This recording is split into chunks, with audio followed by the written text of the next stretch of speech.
အားလုံးပဲမင်္ဂလာပါအခုလိုမျိုးတွေ့ရတာရမ်းမဲ့ဝမ်းသာပါတယ်ကျွန်တော်တော့အဖွင့်တခြင်းလေးဆိုရမှာပါဒါပေမဲ့ကျွန်တော်ကမတူသားလေးဆိုတော့လေနည်းနည်းအားငယ်နေတော့ဗောလေဗောနော်ဒါပေမဲ့ကျွန်တော်ဖလမ်တခြင်းတပုတ်ကျင့်ထားတယ်ဗျလန်ကာဇွမ်လို့ဆိုတဲ့တခြင်းကိုအဲ့တပုတ်လေးပဲကျွန်တော်ကျင့်ထားတာဆိုတော့အဲ့ချင်းလေးကျွန်တော်နဲ့အတူဆိုမှာမဟုတ်လားအားလုံးအတူဆိုကြမယ်နော်အဲ့တခြင်းက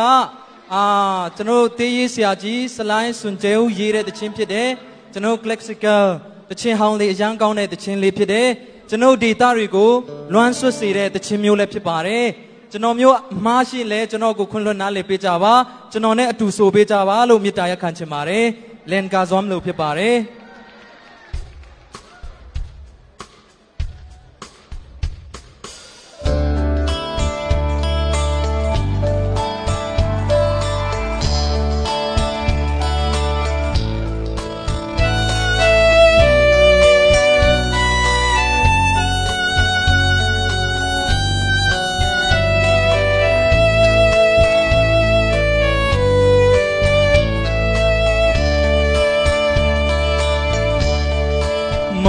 đột nhà nên lên nạc đá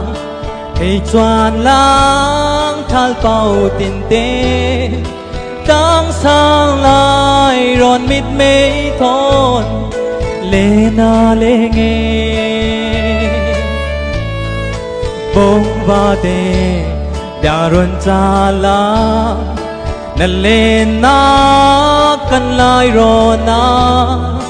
mô cây lông mít thi thoni lên ca doam lâu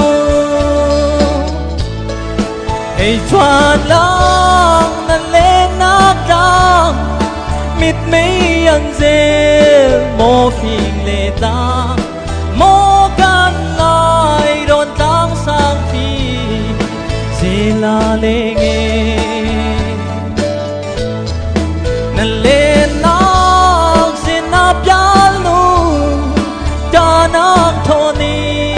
cây run vài la mô cây lông mít thi thoni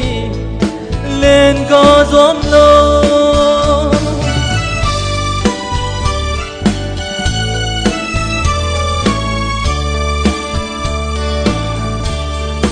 mô đột nhà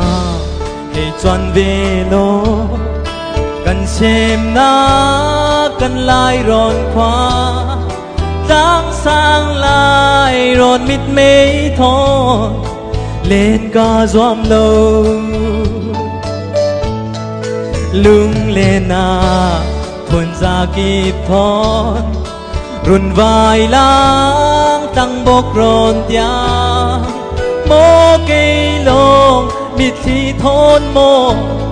lên ca doam lâu alo soya hay choan lang nan lên nát đam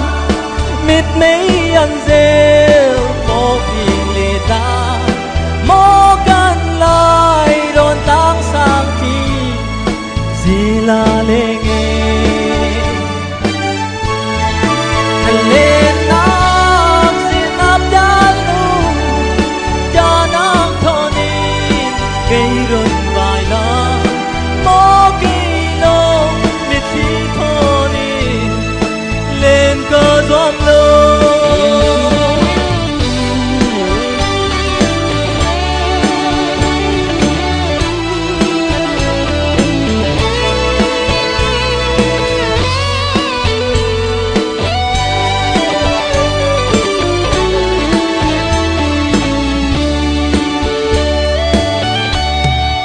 mô đột nhà để choan về lô cần xem na cần lại ròn khoa đang sang lại ròn mít mây thôn lên ca doam lâu lung lên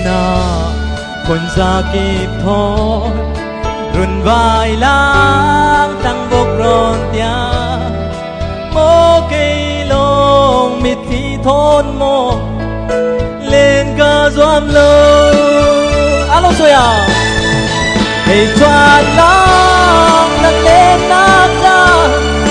mịt mấy nhân dê mô phim lệ ta mô gan lại đồn tăng sang thì chỉ là lê nghe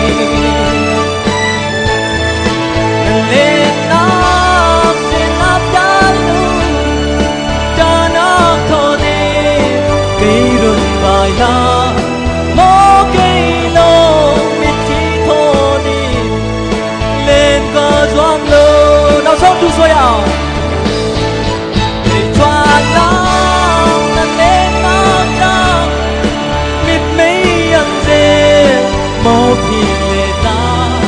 mô gan lại đồn tăng sang thì chỉ là lê nghe lên nát xin nắp giá lu cha nát thô nín cây rừng vài lá mô cây lô mịt khi thô nín lên cơ doang lô mô cây lô mịt khi thô nín lên cơ doang lôกะลุงเอ้ยအားလုံးကိုကျေးဇူးတင်ပါတယ်ခင်ဗျာ